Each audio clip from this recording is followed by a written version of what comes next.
From the nightmarish world of Frankenstein to the modern political figures like Putin, the Venice Film Festival is taking a deep dive into the concept of monsters. When Guillermo del Toro received the BAFTA for Best Director in 2018, he used that moment to express his admiration for Mary Shelley, calling her an essential figure in English literature.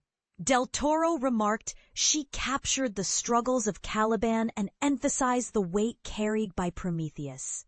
She provided a voice for the voiceless and gave presence to those rendered invisible. She taught me that sometimes, in order to explore the theme of monsters, we must create our own."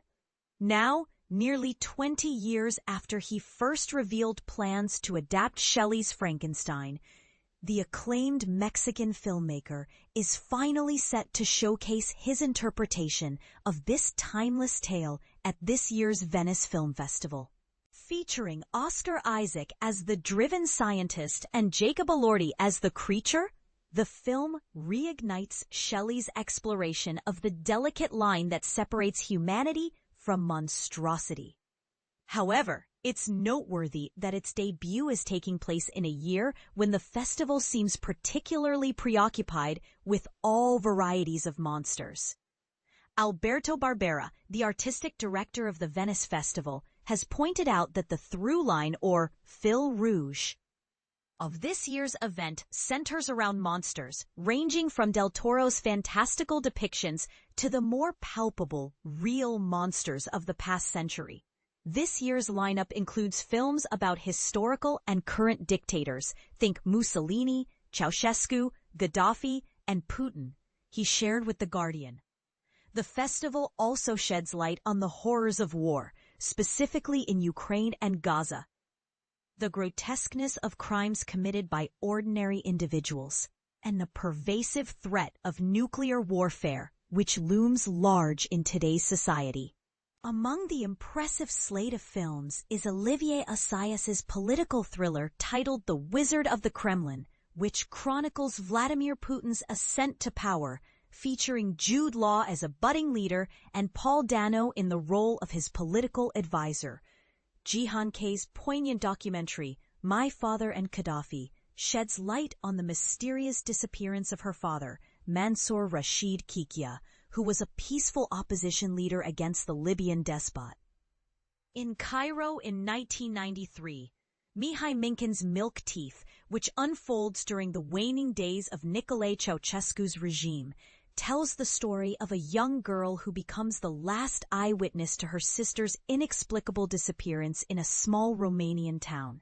Meanwhile, Pietro Marcello's Deuze paints a portrait of the actress Eleonora Duse against the ominous backdrop of rising fascism during Mussolini's rule.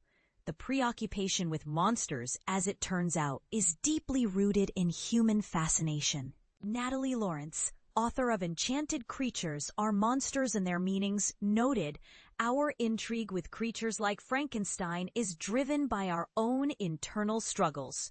Monsters are often physical manifestations of societal fears.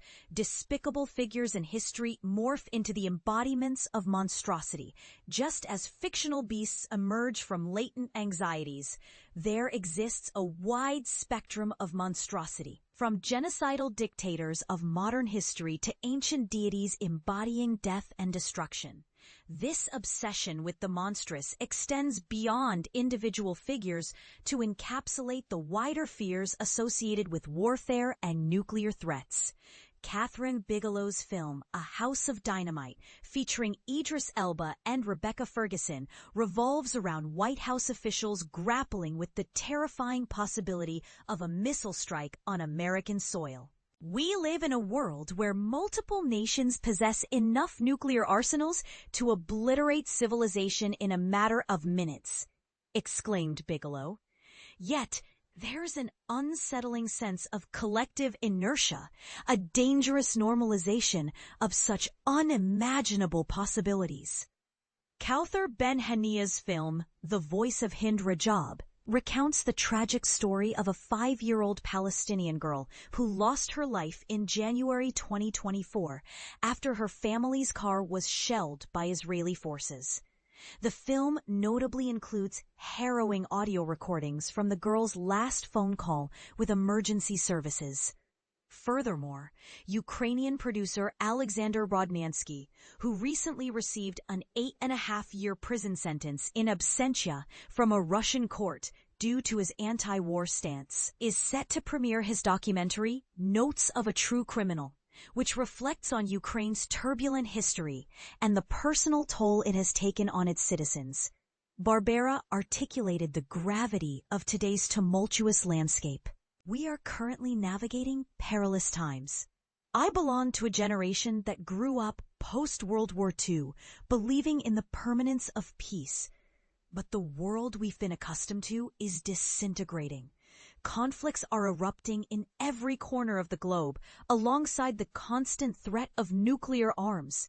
Filmmakers are reacting to this crisis with a resurgence in the cinema of reality. While they may not always provide clear answers, they certainly elevate crucial questions. He anticipates that this year's festival will also serve as a platform for political demonstration. The films presented here inherently address the pressing issues of our time. Venice is not an insulated arena. It's a space ripe for confrontation. On August 30th, a pro-Palestinian protest is anticipated to occur at the festival, while the group Venice for Palestine is calling for the Biennale to revoke invitations extended to actors like Gerard Butler and Gal Gadot, who have publicly supported Israel in the past and star in Julian Schnabel's film In the Hand of Dante, alongside Oscar Isaac, Al Pacino, and Martin Scorsese. A total of 21 films are vying for this year's Golden Lion Award, with a jury helmed by director Alexander Payne, well known for his work on The Holdovers.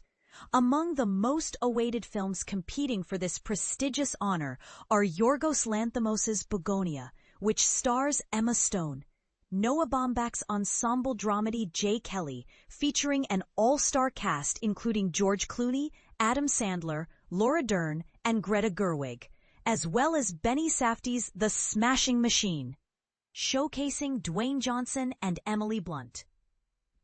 Other notable entries in the competition include Jin Jarmusch's anthology film Father, Mother, Sister, Brother, featuring a star-studded cast of Adam Driver, Cate Blanchett, Charlotte Rampling, Vicky Krieps, and Tom Waits, along with Park Chan-wook's No Other Choice, starring Lee Byung-hun. In addition to the competitive films, viewers can look forward to Luca Guadagnino's After the Hunt, with Julia Roberts, Andrew Garfield, and Chloe Sevigny, along with Werner Herzog's latest documentary, Ghost Elephants. Herzog will be honored with a Golden Lion for Lifetime Achievement, sharing this distinguished recognition with Kim Novak, the iconic Hollywood star of the 1950s, known for her role in Alfred Hitchcock's Vertigo. But here's where it gets controversial. What do you think? Are these cinematic representations helping us confront our societal monsters, or do they risk desensitizing us to real-world horrors? Join the conversation in the comments below.